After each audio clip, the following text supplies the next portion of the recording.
The Taliban are now in control of much of Afghanistan and have now entered the outskirts of the capital, Kabul. Militants say they don't plan to take the city by force, but are heading to the presidential palace to prepare for the transfer of power. Yes, in the wake of these developments, Downing Street sources say that Parliament is to be recalled over the deteriorating situation in Afghanistan. Taliban fighters have captured Jalalabad, the last major city in northern Afghanistan, which was still under government control. Afghanistan's President Ashraf Ghani travelled to the city just days ago to rally troops. With us now is former British Army commander in Afghanistan and former chairman of Cobra, Colonel Richard Kemp. Thank you for joining us. I mean, taking aside what's happening in Afghanistan, what does the destabilisation of that country mean and for Britain and the threats it could pose? Well, there's no doubt that when the Taliban take over, and that is happening as we speak, they are, as you mentioned earlier, they're negotiating the so-called transition, which means the surrender of the current Afghan government.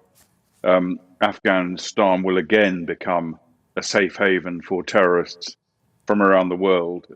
Jihadists from everywhere will flood into Afghanistan again, maybe not immediately, but before long, to begin training, preparing, planning attacks against the West and against other places.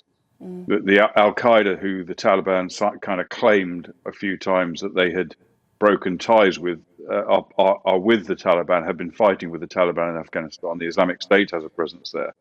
So I think we will see a return to a threat level emanating from Afghanistan that's probably at least as high as the level of threat from Islamic State at its height. What would have been a better solution, Richard? I mean, eventually, troops would have had to withdraw troops from Afghanistan. Do you think, how long should that process have been delayed?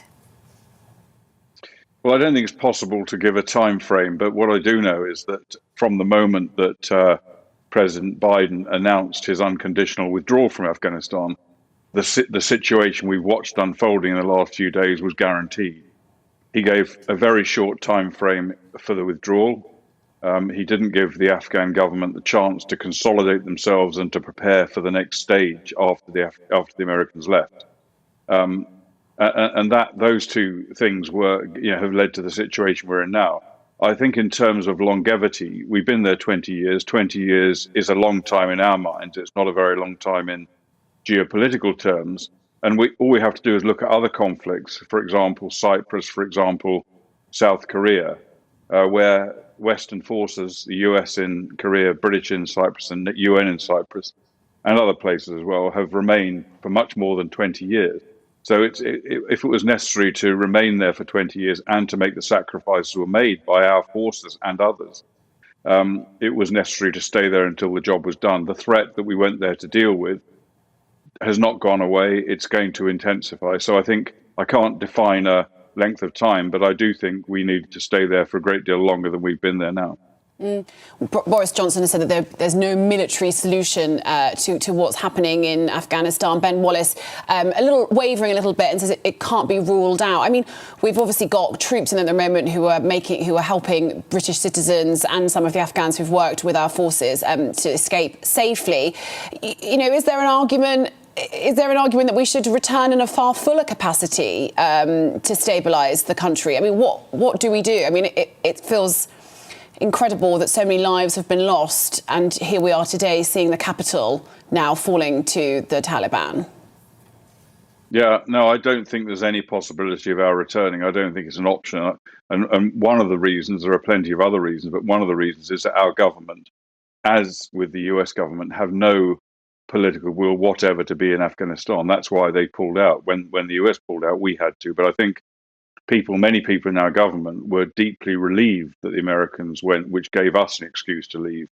I think that the will to fight there and to stay there was lost long ago. And in fact, we only had a very small number of troops in Afghanistan before this occurred. And that was true also of the US.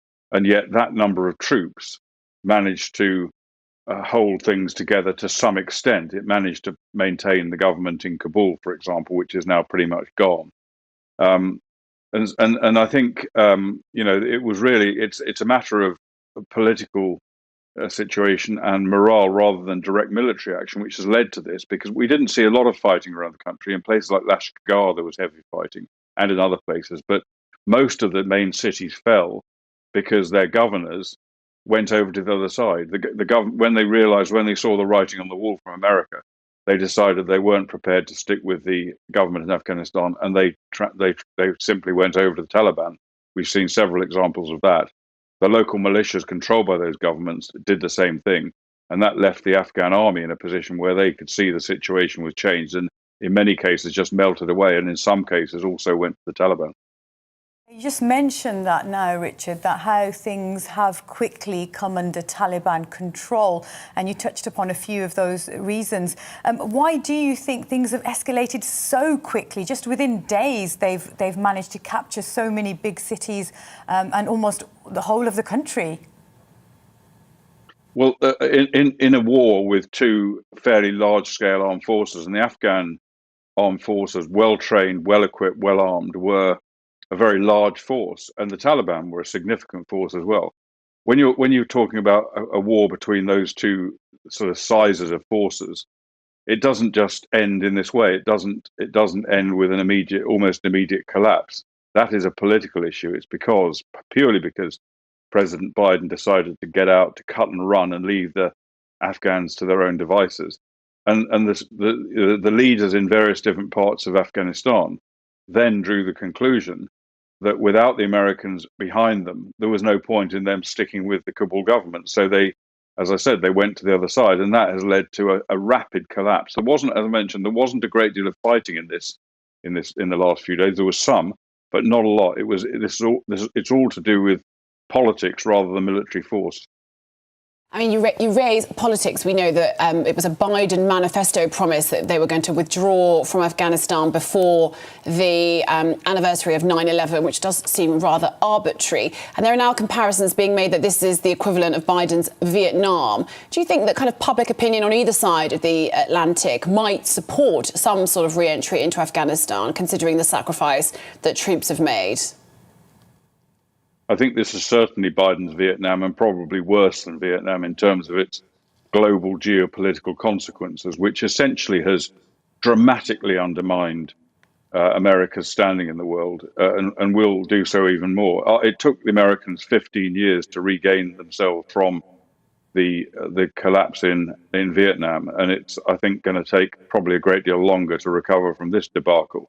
And no, I don't think there's any will among the people in this country or in the US to return to the charge. They will be horrified when they see the scenes that will be unfolding, in as much as they're able to see them, because of course the Taliban won't welcome foreign reporters there.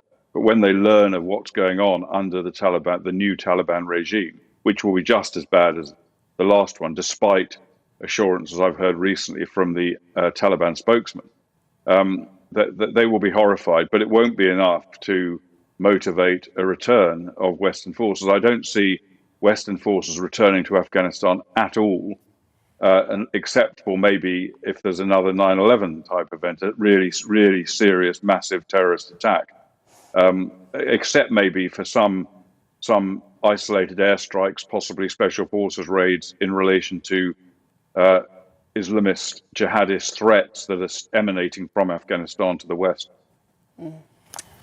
Colonel Richard, thank you so much for joining us on Alistair Stewart and Friends this afternoon.